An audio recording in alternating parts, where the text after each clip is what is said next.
राज्य शासकीय महिला कर्मचाऱ्यांसाठी आनंदाची बातमी. प्रसूती रजेसाठीची किमान सेवा कालावधी अट रद्द. मुंबई राज्य शासनाने महिला कर्मचाऱ्यांच्या हिताचा एक मोठा निर्णय घेतला असून प्रसूती रजा मॅटर्निटी लीव्ह मिळवण्यासाठी असलेली किमान सेवा कालावधीची अट आता पूर्णपणे रद्द करण्यात आली आहे. या निर्णयामुळे आता नवनियुक्त महिला कर्मचाऱ्यांनाही रुजू झाल्यापासून पूर्ण वेतनी प्रसूती रजेचा लाभ घेता येणार आहे. काय होता जुना नियम?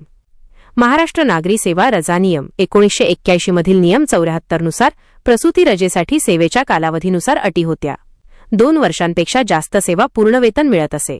1 ते 2 वर्षांमधील सेवा केवळ अर्धे वेतन मिळत असे. 1 वर्षापेक्षा कमी सेवा प्रसूती रजा किंवा रजा वेतन अनुज्ञेय नव्हते. नव्या निर्णयातील महत्त्वाचे बदल.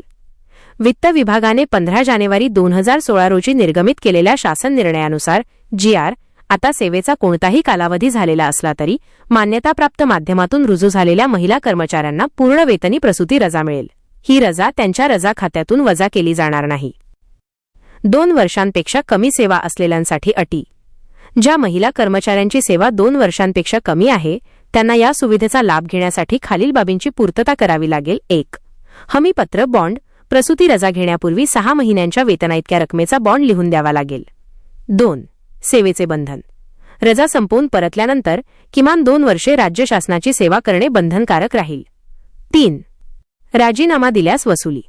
जर संबंधित महिला कर्मचारी 2 वर्षांचा सेवा कालावधी पूर्ण करण्यापूर्वी राजीनामा देत असेल किंवा अन्य सेवेत जात असेल तर तिला प्रसूती रजेच्या काळात घेतलेले वेतन शासनास परत करावे लागेल.